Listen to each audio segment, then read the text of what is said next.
I'm Derrick Birdsall. I'm the director at the Sam Houston Memorial Museum. And I have been doing living history, working in the museum world since about 1994. I think that's what, 27 or 28 years or so. Yeah, it's been a while.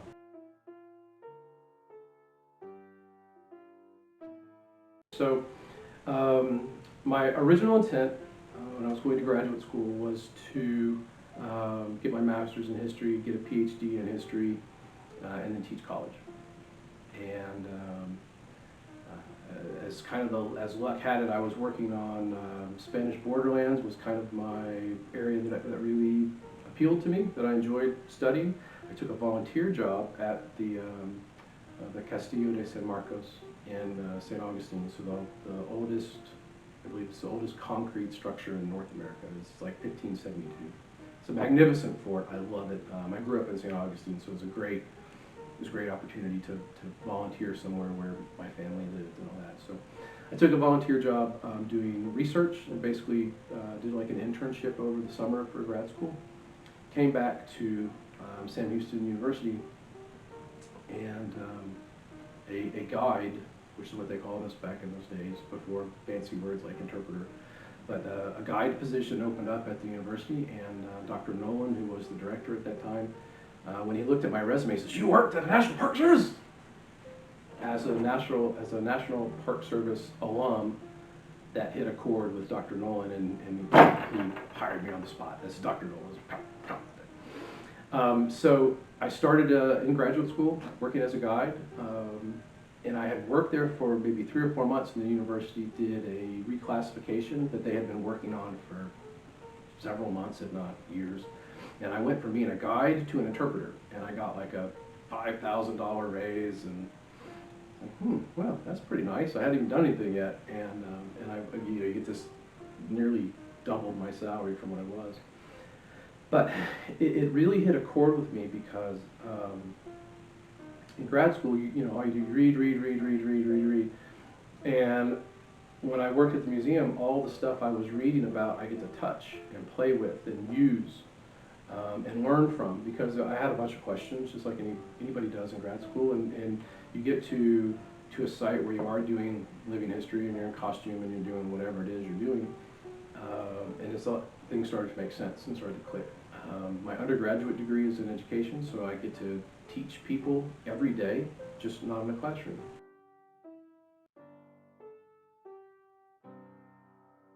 It really largely depends on where I've worked. So I've worked at the Sam Houston Museum, which is 1793 to 1863. And the other museum I worked at was more or less the same timeline, but 1830s to about 1930s. So that's roughly the years that I have interpreted. I am not one of those folks that I'm not in the hobby. I don't do reenacting.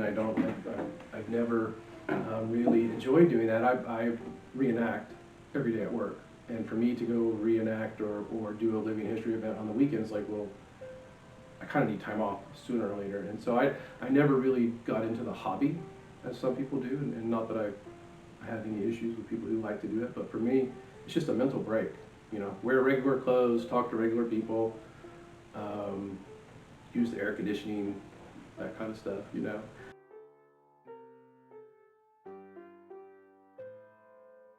And usually, by and large, like what we did this morning with me portraying Sam Houston is relatively newish. The places that I have worked in my museum career have by and large not been conducive to first-person interpretation. I think someplace like here at Fanthorp, you can get away with good quality first-person interpretation because,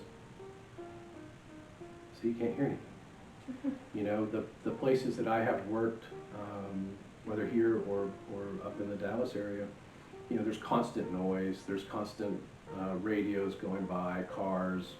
Where I used to work was we were right in the flight path of Love Field.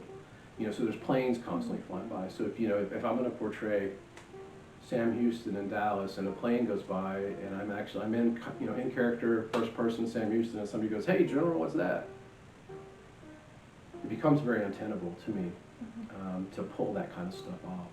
So by and large, short of doing Sam, I by and large not really done, you know, first person throughout my career.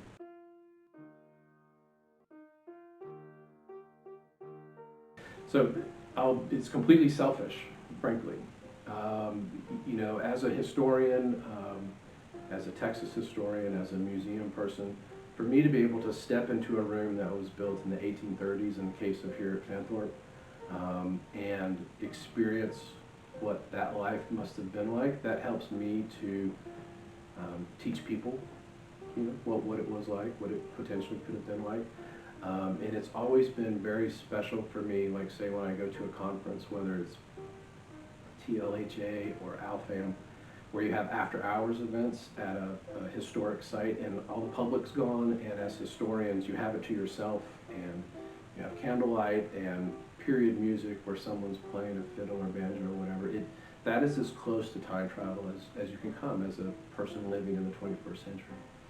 And for me, again, it's just totally selfish. I just love that. It's really neat to be able to just suspend your disbelief, step back in time, use your senses, look around, smell, hear, talk, listen, whatever.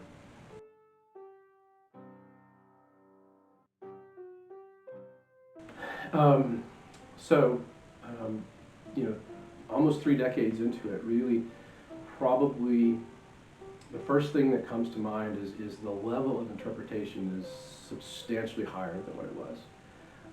Cody Mobley, we'll call it frontier hobo, you know, was kind of the costume of the day in the 1990s, where, you know, you're wearing hiking boots and blue jeans and an old-timey vest and a cowboy hat, which, as you know, today would just disgust most people, I think, that take this seriously. There are a number of people in Texas, like Scott McMahon or Hal Simon or Cody Mobley, who, you know, the quality of the work that they produce is just, it's absolutely magnificent. It is great, and it allows, again, that you're able to take that suspension of disbelief a step further because of the clothing that we have access to. And then probably, you know, in thinking about this question, the field is certainly much more diverse today. You know, you're seeing, back in the day, you would see a lot of Civil War reenactors, you know, blue or gray, and that was it. And today you're seeing almost across the spectrum level of interpretation. There are folks who do a fantastic African American interpretation, female interpretation, shopkeeper, or you know, somebody who's taking place of the, you know, taking care of the inn, you know, and it's not just, I want to be the general, you know, which is kind of when in the 1990s, that's, everybody's fighting for who could be in charge of their unit. It's just ridiculous. But whereas today, certainly the field is much more diverse, and I think it strengthens our ability to tell the story.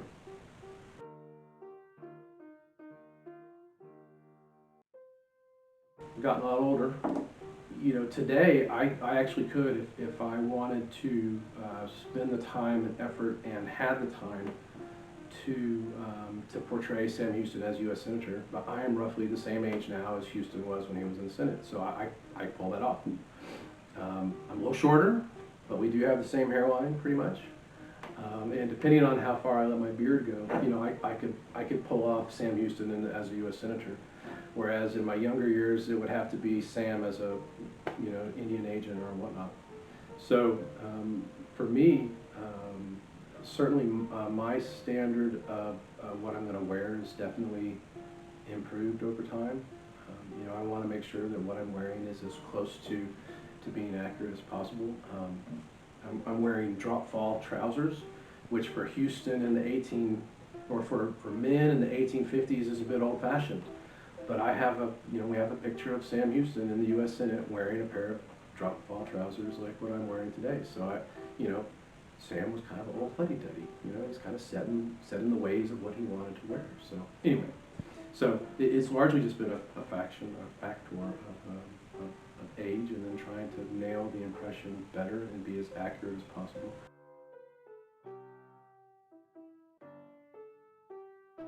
Favorite probably, you know, that comes to mind was there was an ALFAM conference at Watkins Mill, so outside Kansas City. It's an antebellum plantation, and it's like I said, it's one of those after-hours events where, during the day that place was like Fanthorp was before it became part of THC, was part of their park system. So full of people who were going down the river to fish and play and to inner tube and whatever.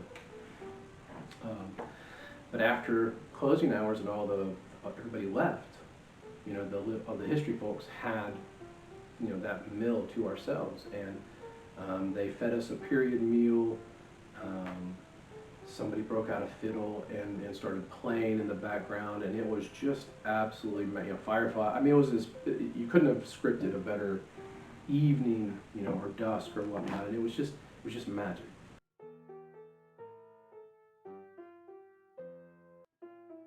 So, so it's one of those deals, like, you go and you get promoted, and you don't get to do the stuff that you enjoy to do all the time so much anymore. So, as director, I'm finding out that my ability or my time when I'm able to get in costume and go interact with people has decreased, which comes with the job. And so I do miss kind of the day-to-day sitting in my log cabin, starting a fire without matches, just soak it up time, if you will. But our site is about 15 acres of property. It's what's left of Houston's home in Huntsville. We have 3 structures on site that Houston lived in or worked in the case of his office there in Huntsville. And it's really a nice little green space right in the middle of Huntsville. And we have 50, 60,000 visitors a year, give or take. But the museum is definitely, it's a combination of a community space as well as a place to talk about Sam Houston, the man. Not so much the myth or the legend anymore. And that's certainly been a big change. Going back to your earlier question, back in the 90s, there were so many stories that had been told about Sam ever since the museum was a museum that got started in 1910, 1911, that today when you start asking, where'd you hear that? Well, I heard it from you. Well, where'd you hear that? Well, I heard it from Chandler. Chandler, where'd you hear that from? Well, I heard that from Bob. Bob, where'd you go and you follow it around, and you finally come to the person who started that story, and they're like, well, he could have, which doesn't cut it. Every single thing that we interpret today, that we talk about when we see visitors, is based on stuff I can point to. In this letter in 1850, Margaret writes Sam about X. Rather than the story we would used to say, for example, was Nancy Lee, who was Margaret's mother, made Sam build the frames of the doors low, so when he came into the house, he'd have to take his hat off and bow to his wife. Sounds great, and it's romantic, but it's crap. Never happened. The door frames are low because of physics. It's just not because, Nancy wanted Sam to tip his hat. So, kind of, again, going back to that earlier question, certainly much more emphasis on stuff that I can point to, that I can reference, rather than, oh, I heard from you.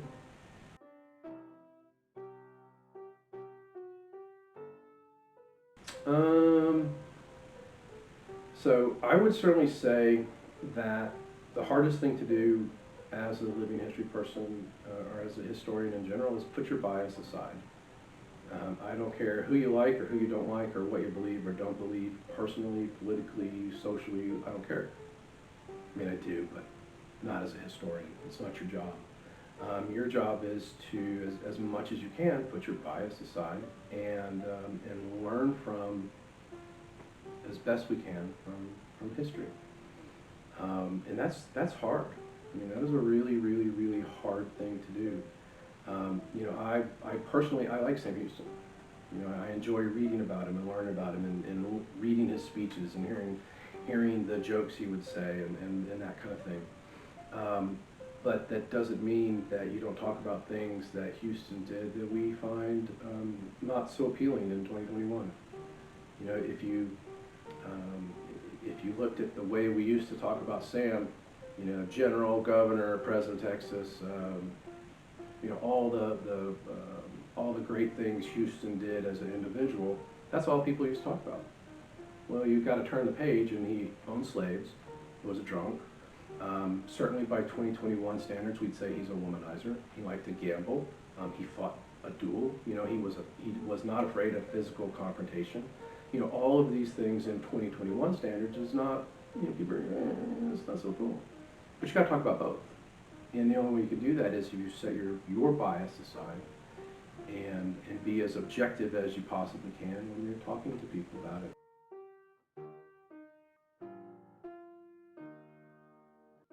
I've been a member of TLHA from the very beginning. In fact, TLHA got its genesis, if you will, at the Outfam conference that I hosted in Dallas in 2012. Jim Lauderdale, Cody, all the young Turks got together and really formulated what would eventually become TLHA at our conference in 2012. So that's been kind of neat.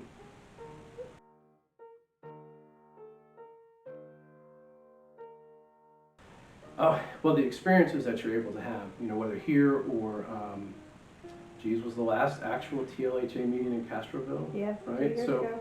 So being able to go to a historic site and get access that you wouldn't otherwise get is fantastic. Being able to, you know, to visit with people who, you know, when you talk about I got this new something or other from South Union Mills and it's cool, I love the vest. People are like, oh, that is cool. You know, like where if I talk to my non-history friends, they're like, what? You know, I mean, it's neat being around people who share the same passion that you do. And you don't have to explain why wearing brogans really isn't all that bad. You know, kind of deal. So, yeah, definitely the experiences that you can have and the collegiality of the group, for sure.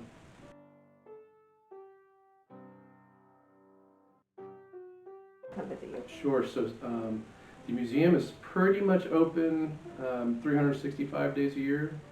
Except for Thanksgiving, Christmas Day, the day before Christmas. So there's 4 or 5 days where we're not open, but primarily open 24/7, 365.